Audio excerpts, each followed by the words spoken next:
Hello everybody, this is DeanoGTO, and this is going to be some gameplay of the Lowe. Now, the Lowe, notoriously bad pre 9.17. Post 9.17, I honestly think it's probably one of the better tier rates in the game. And honestly, I was trying to remember the reason I sold the Tiger 2 a while ago. Yeah, I was playing this thing a bit more recently, and I realized the reason. This thing basically does everything the Tiger 2 does, except it does it with a bit more survivability.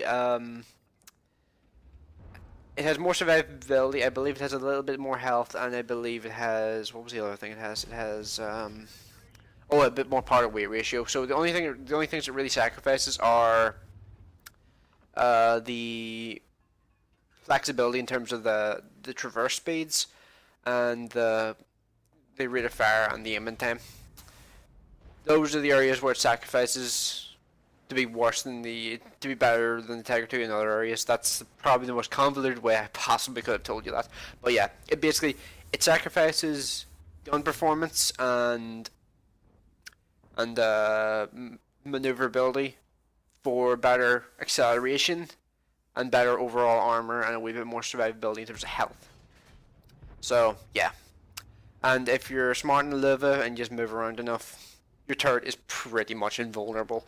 Like if especially if you're using ground depression, and that's actually something I mentioned. My voice went weird there. That's just something I need to mention, and you can see I'm trying to go for that little spot. You can see just on the side there, and that's actually what. Uh, this is something that I actually noticed in this game. I forgot the Lowe had this, but you see this little ass bit here? Yeah, if you hit that, pretty much guaranteed pen. Good thing is, small area, very very small area, but it is a thing, and I have had somebody shoot me here before, with I think it was like a what the hell was it? I think this area is really weakly armored, but it is a thing. I totally forgotten about it, and honestly, only seeing it on that level there reminded me of it. I totally forgot about that. But yeah, it also has this weak point here, this area here, where it like bulges out below the turret. That's it. The way it's angled, it means that if you angle the side of your tank, there's always an area which is going to be a bit weaker than the rest of the side armor, if that makes sense. So yeah, and also it maintains this weak point here. It's just a lot thicker than it once was. It used to be 120, now it's 175, so it's a lot more robust than it was before. So yeah, let's continue with the game. So overall, Lowe is a really solid tank, and if you're able to keep your gun firing, you can actually mount up the damage really well. And honestly, I think this might be one of my favorite machines to play in the game right now. Which is really weird to say because the gun still pisses me off to no end. But the overall rest of the tank actually feels really good. Like there's no real inherent flaw with the tank other than the gun being a bit derpy, which is incredibly frustrating sometimes, but hell, for all the advantages that it gets in comparison to things like the Tiger 2 and the T-34, in fact, that's actually a good point now that I thought of it. The main thing with this thing and the T-34 was that T-34 had the better turret and this thing had the better hull. Previously to 9.17, that wasn't even true. If the T-34's hull was angled well enough, the T-34's hull was actually more effective than the Lowe's. But now, after 9.17, it is actually significantly better than the T-34 in terms of just raw armor and survivability. Everywhere except the turret. The turrets I would say are about equal, but well, maybe not about equal. T-34's turret is definitely still stronger, I would say, but they're a lot closer than they once were. And the hull armor is actually pretty strong these days instead of being, well, shit. So let's see. Now I'm just in a head-to-head fight with a Lowe at really close range. Done 2100 damage so far, and I'm pointing out the Scorpion because I'm honestly kind of worried about the Scorpion just being there. If he was to flank around, he could get a shot in the side and totally fuck my shit up. But yeah, I'm trying to be really careful about the way I do this. I see that the Lowe has kind of blocked the Scorpion, so I kind of use that there as a bit of a chance for me to maneuver myself into position. And I'm going to try and bait a shot from Lowe. I believe I bait a shot from Lowe and then I try and aim for the Scorpion. Let's see, come on.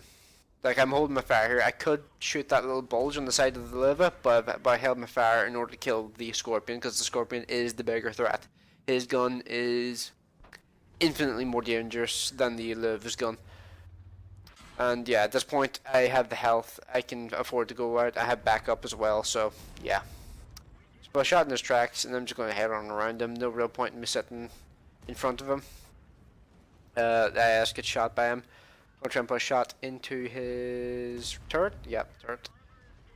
And he is now going to try and run away. IS is just continuing to track him. I get shot in the back of the turret myself, but whatever. I'm in lava. I don't really care. I keep wondering about where exactly to shoot the lava, because I half want to shoot his track to try and get some assistance damage, try and farm some assistance damage just cheaply, but I kind of don't want to do it at the same time, because I know if I do it and it doesn't pan, then it's another shot I have to put into him to kill him. And speaking of killing him, I fucked that shot up, and yeah, that's not good. And bizarrely, he just kind of sits there, but that's because a T-28 prototype was over there, and he decided he was the more dangerous tank than me, apparently. But yeah, T-43 and T-28 prot. The T-28 prot could easily die to the T-43 if T-43 knows what he's doing. Something that could easily happen. And let's see, what was that? T-28 prot's dead. Well, right now I've done 3,347 damage, so I've had a pretty damn solid game with 900 assistance damage as well. But you can see what I mean by longer games favour this thing a lot, because DPM, not good. Mobility is actually not too bad post 917. Mobility is actually pretty solid, and it's actually able to hit its top speed on flat ground, which is really, really nice actually. And I'm just kind of heading around here to try and maybe cut off the MX-13 artillery, just to try and get an extra kill, maybe an extra bit of damage. But you never know where an artillery is going to go, especially one as small and fast as that. So yeah, just going to move forward here, continue moving forward. I have no idea where to expect him to be, but he pops up there, and I honestly had no idea he was going to be there. I just kind of guessed, and I got lucky. So yeah, he's moving around the corner. He was actually, I think, trying to set up to shotgun me, but nah, not gonna let that happen. Not that range. Not even this gonna fuck up that range. But yeah, this thing here, I am going to get around to making a review of this thing at some point, but I have to record like 4 videos today, because I'm going to be really, really busy for pretty much the next week. So I have a day off today, so I am basically using that to make as many videos as possible. Like the 2 T-54 videos that should be coming up, both were recorded today. So yeah, and I have one more video to make after this one. So just letting you know, letting you know how my life is going right now, because I'm going to be really busy, because I had to take a couple of days off because I was ill. I really couldn't go in, so yeah, I have to make up the hours for that. So oh, and I should just mention, you know, the T-25 pilot missions, I kind of give up on those. I didn't really feel like it was worth my time. I have an M46KR. I've aced it about 7 times in the last month of driving it. So yeah, I don't really need a T-25 pilot, honestly. And I have a super Pershing as well, which actually, thinking about it, that's my next video. Super Pershing as well. Not a bad idea. So yeah, going to move on to the post-game stats. So here are the stats. I got an ace tanker, steel wall, high caliber, 3,600 damage done, 4 kills, 1,400 base XP, which is pretty fucking sweet actually. Yeah, I think that's one of the higher XP totals I've ever had in this tank. I'm pretty damn happy with that actually, considering that was a tier 8 game, and I didn't have any higher tier vehicles to shoot at. That's pretty impressive in my eyes. 2,270 damage blocked, 900 assistance, and I made 52,000 credits in that game. Although the ammo cost in this thing can be a bit annoying, because it's like I fired 20 shots in that game, and it costed me 20,600 in ammunition resupplies. So yeah, that's pretty horrific. Like the ammo cost, this thing's just massive. So yeah, try and be careful with your shots if you're driving one of these. But yeah, in the future, I am going to do a review on this thing. I definitely like the machine a lot more than I did before. I don't think it's a total waste of money, and has to be the premium machine I have come close to selling the most times. Like I have almost sold this thing so many times where I was just looking at it, just going, "This thing's such a piece of shit. I want to sell it. I want to sell it. I want to sell it." But then I was just like, "Can't sell it.